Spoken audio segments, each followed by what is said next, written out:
Why did Thor lose his lightning powers? Because his father grounded him. A woman goes into a restaurant with 15 kids. The kids start goofing around while she's talking to the waitress. The mom gets impatient and yells, "Eddie, stop that. Or else." All 15 boys suddenly sit down, obedient and quiet. The waitress asks, "Did you really name all 15 of your boys Eddie?" "Yuck," says the woman. Makes it easier than trying to remember who's who every damn time.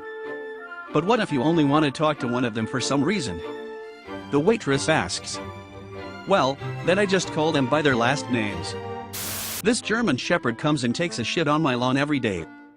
Yesterday, he brought his dog along." A taxi driver, new on the job, picks up his first customer. The driver then started to head to the location designated by the passenger. A few minutes had passed and the whole trip had been quiet ever since. The radio wasn't even turned on. The passenger is very interpersonal, so he started to strike a conversation to break the silence. "Hey, ma. Holy fucking shit."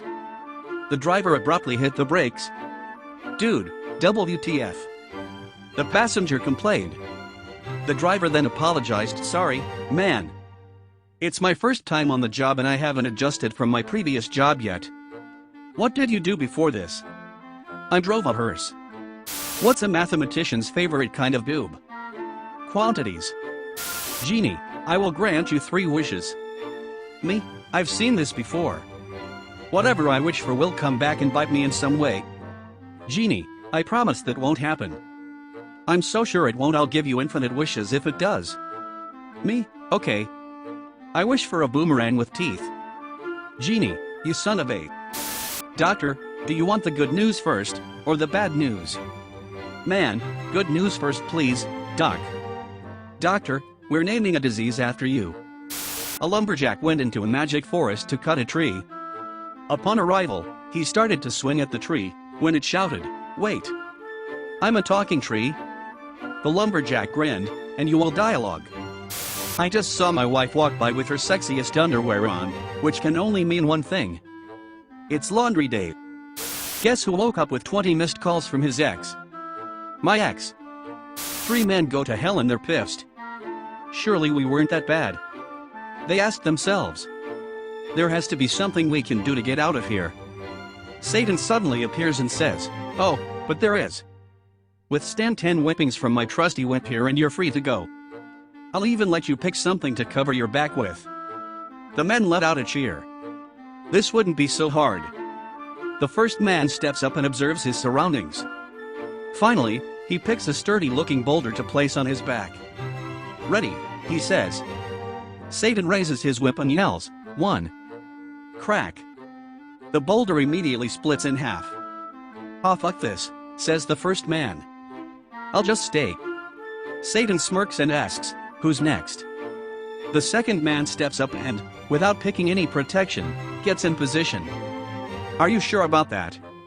asks Satan, to which the man replies with, "I have trained my mind and body to ignore any unnecessary pain.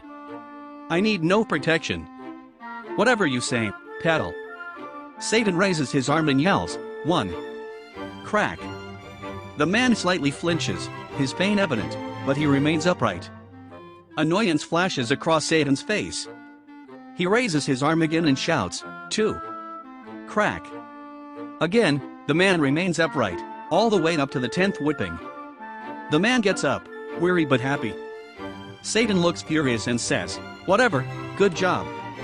You, third guy, you're next. What are you picking?" The third man takes in his surroundings, lays his eyes on his choice and says, "I'm gonna pick the second guy.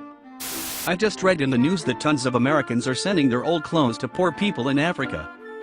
Seems like a waste of time in my opinion. I've never seen an African with a 52-inch waist. When you pull the pin on a grenade, how do you put it back in?" Quick answers please. "Doc, I ate one of those do not eat silica packets. Am I going to die?" "Doctor, well, everyone is going to die eventually." "Man, everyone. Holy shit, what have I done?"